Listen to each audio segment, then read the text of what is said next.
Hola, muy buenas tardes. Soy estudiante de la carrera Pedagogía de la Lengua y la Literatura y hoy les vengo a hablar de un autor muy importante en su época.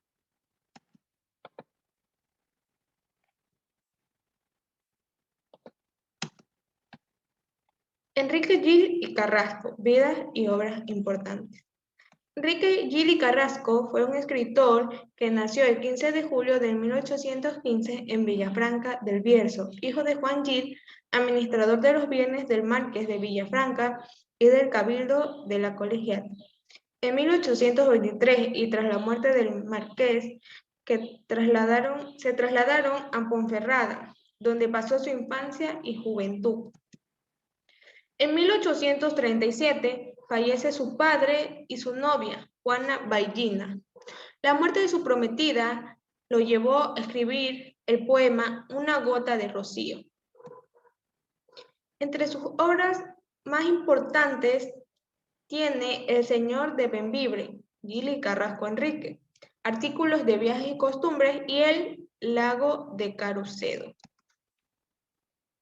En 1843 fue enviado a Berlín como diplomático, donde murió el 22 de febrero de 1846. Sus restos fueron trasladados a Villafranca en 1987, donde reposaron desde entonces en la iglesia de San Francisco. Como poeta y articulista, publicó sus trabajos en el Correo Nacional y en el Seminario Pintoresco Español.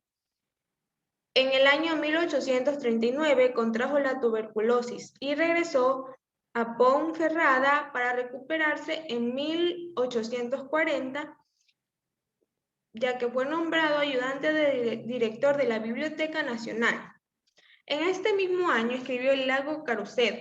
En 1842 se publicó El bosquejo de un viaje a una provincia del interior y un año después escribe El Señor de Bembibre.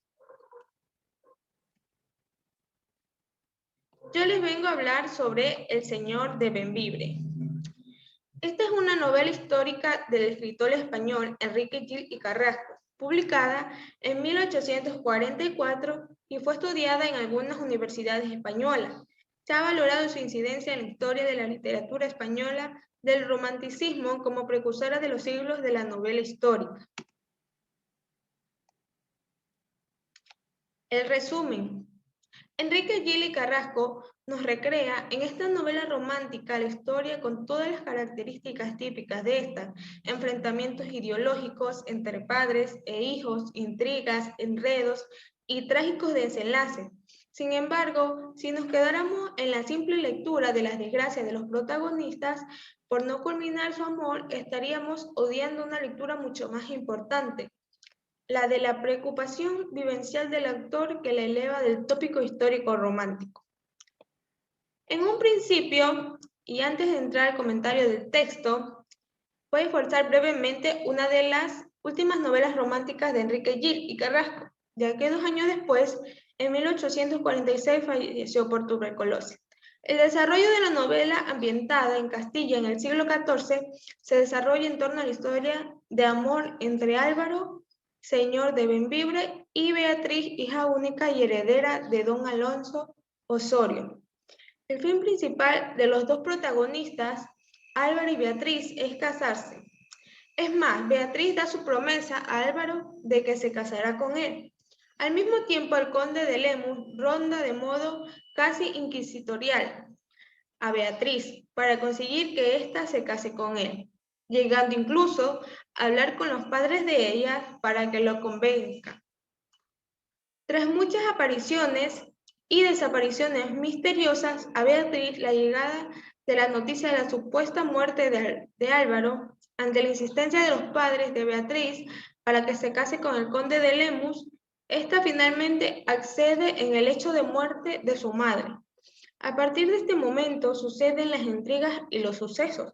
La muerte del conde Lemus parece abrigar las esperanzas de un desenlace feliz. Un brutal desenlace, el vínculo de Álvaro con el temple, pero la desgracia persigue a los protagonistas, ya que Beatriz muere, y aunque consigue casarse con su amor Álvaro, ya estando moribunda. El ambiente y la acción de la obra. La obra realizada por Enrique Gili Carrasco se sitúa en la Castilla del siglo XIV, una época del oscurantismo y del fervor religioso, marcada por las guerras de religión y por las necesidades de expulsar de la península ibérica a los musulmanes. Al mismo tiempo existe una necesidad de que prevalezca una visión única de la religión oficial, lo que lleva a luchas entre diferentes órdenes entre los caballeros, que solo se distinguen entre ellas por retoques religiosos.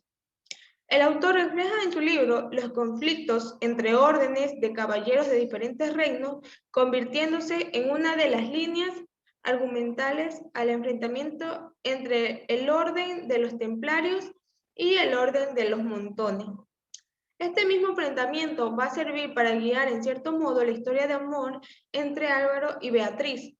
El tercer tema que toca el autor en el libro es la desgracia que supone para una familia que acabe ahí su estirpe sin posibilidad de continuar.